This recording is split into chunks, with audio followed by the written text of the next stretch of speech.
असंग पाकिस्तान, ख़ास तौर पे एमक्यूएम पाकिस्तान के कारकुनान, जी हाँ, मैं एक दफ़ा फिर आपसे मुखातिब हूँ और ये मेरा फ़र्ज़ है कि मैं आपको आपकी इस्लाह करने की कोशिश करता रहूँ।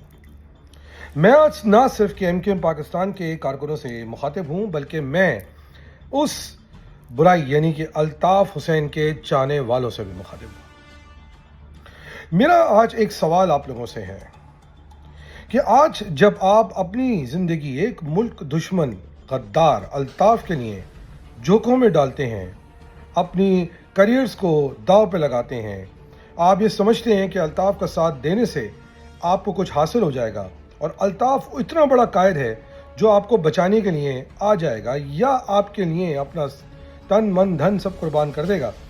तो ये सब करते हुए आपको मैं आज माजी के झरोकों से एक स्टेटमेंट सुनाना चाहता हूँ।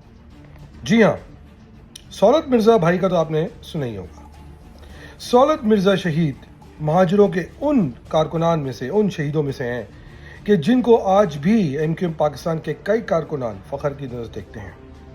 मगर ये देख लें, ये सुन लें कि जब सौलत मिर्ज़ा भाई पे मुसीबत आई तो अल्ताफ़ हुसैन ने अपने होशो हवास में कौम को और पाकिस्तान को क्या बताया।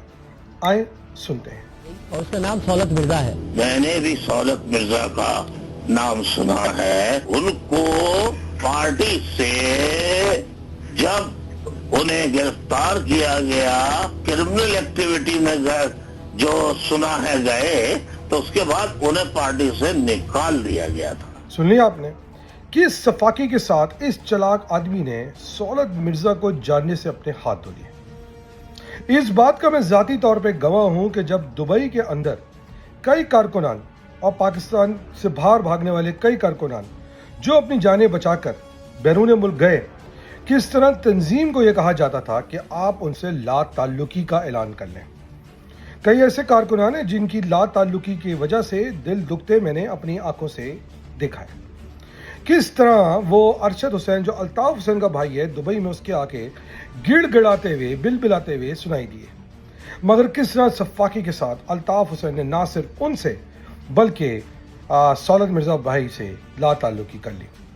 अफसोस की बात यह है कि आज भी उनमें से कई कारकुनान अल्ताफ़ की माला जपने में लगे हुए हैं। मगर ये सवाल मैं उनके लिए छोड़ा जाता हूँ कि आज काशिफ अमीन ने जो कि कई शोधा के घरानों के हालात आपको दिखाए, ये सोचना आप पे लाजिम है कि कल जिस तरह अल्ताफ़ हुसैन ने इन लोगों को ला ताल्लुकी करके इनको कहते ना बेसरो सवान छोड़ दिया, कि किस तरह कई शोहदा के कारकुनान आज कसम परसी की ज़िंदगी गुजार रहे हैं। यही हशर आप लोगों के ख़ानदानों का भी हो सकता है। क्या आपको नहीं पता कि किस तरह शोहदा के कारकुनान की घर वालों की जो है इज्जत की पमाली की जाती है, किस तरह उनको जलील किया जाता है। कल परसों काशिफ अमीन ने एक कब्रिस्तान में खड़े होकर दुहाई दी और ये सवाल अब मैं उन कारकुनों से जो आज भी अल्ताफ़ की माला जप रहे हैं, ख़ासतौर पे वो कि जो आज जिन्होंने अल्ताफ़ हुसैन का ये दौर नहीं देखा, वो जाके उन कब्रिस्तानों को चेक करें और फिर चेक करें और पूछें इनके भी क्या तो सवाल कि आज सौलत मिर्ज़ा भाई का ख़ानदान कौन सा एमएनए MPA बना बैठा है, फ़हीम कमांडो भाई का ख़ानदान कौन सा MNA MPA बना बैठा है, नईम शहरी भाई का ख़ानदान कहते हैं रेहान खान कटा का, ये सारे नाम उनको मैंने नहीं दिए, इनको पीपल्स पार्टी की रियासत ने दिए। और इस तरह पता नहीं कितने कारकुनान आज क्या उनके ख़ानदान MA MPA बन चुके हैं। कोई नहीं बना बैठा, माँ सिवाय चंद एक के जो MNA भी बने, MPA भी बने, सेनेटर भी बने और आज तक MQM के अंदर काबिज़ हैं। बाकी सब जलील ख्वार हो गए। अब यही सवाल मैं अल्ताफ़ हुसैन के कारकुनों से पूछना चाहता हूँ कि कभी आपने सोचा है कि क्या हशर होगा आपका अगर कल खुदा न खास्ता एक दफ़ा फिर वही हो जाए जो इनके साथ हुआ। और दूसरा सवाल मैं खालिद मकबूल, ये तेरी ये भूल क्या हम तुझे भूल गए हैं। वो कहते हैं ना, डब्बे में डब्बा डब्बे में ढूल, हमारा कायद खालिद मकबूल। जी हाँ, यही सवाल मैं खालिद मकबूल के चाहने वाले कारकुनान से भी पूछना चाहता हूँ कि कल अगर आपके साथ कुछ हो गया, खालिद मकबूल को सपोर्ट करने के चक्कर में कुछ भी हो सकता है, तो फिर आप मुझे ये बताएं, तो खालिद मकबूल जो है वो भी अपने कायद का चेला है और वो भी आपके साथ वही करेगा जो उसके कायद अल्ताफ़ ने اپنے شہدا اور اسیروں کے ساتھ کیا ہے. نظر تو آ رہا ہے کہ لاپتہ کارکنان 107 کو بھول گیا اور باقی جو اسیر یہ لاپتہ خاندان ہیں ان کا کیا اشر کیا جا رہا ہے.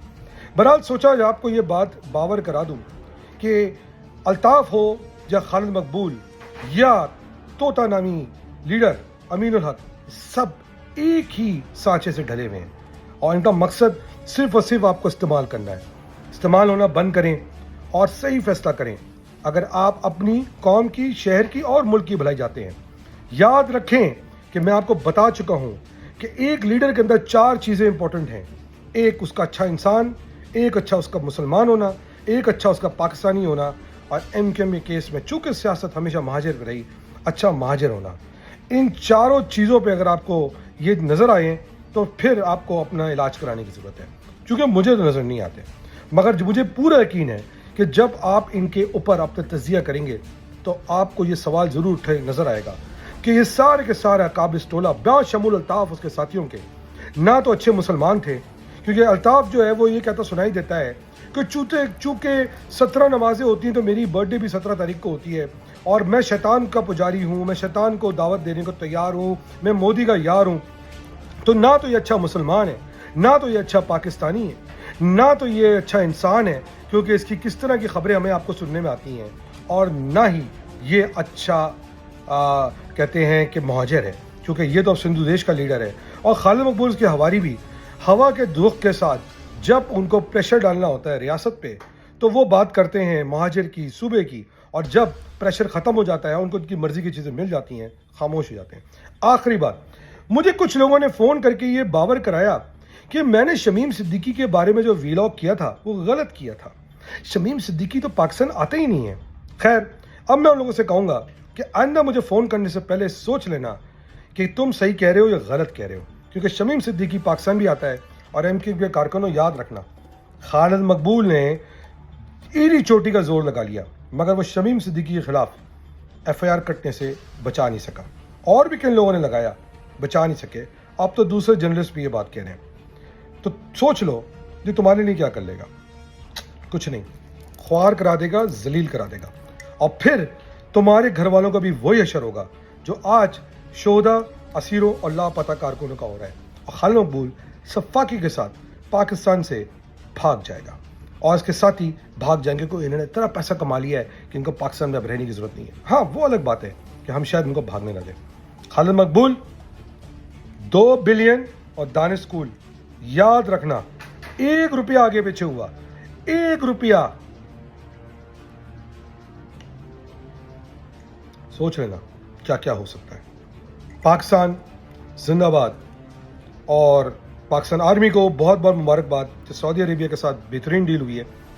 سلوٹ آپ کو، ہماری آرمی کو، ہمیں ان پہ فخر ہے. اور ہمیں مہاجروں کا ہونے کے ناطے اپنی آرمی کو، اپنی فوج کو مضبوط کرنا ہے. ہم اپنا رول ایسے ادا کر سکتے ہیں کہ ہم ملک دشمنوں یعنی الطاف جیسے لوگوں کے خلاف اپنی جنگ کو چلائیں، پاکستان کی معیشت کو مضبوط بنانے میں اپنا کردار ادا کریں، تاکہ پاکستان کی آرمی اور اس کے پاس جو ریسورسز ہوں ان کو کسی سے مانگنے کی ضرورت نہ پڑے. پاکستان زندہ باد، پاکستان آرمی زندہ باد. جے مہاجر.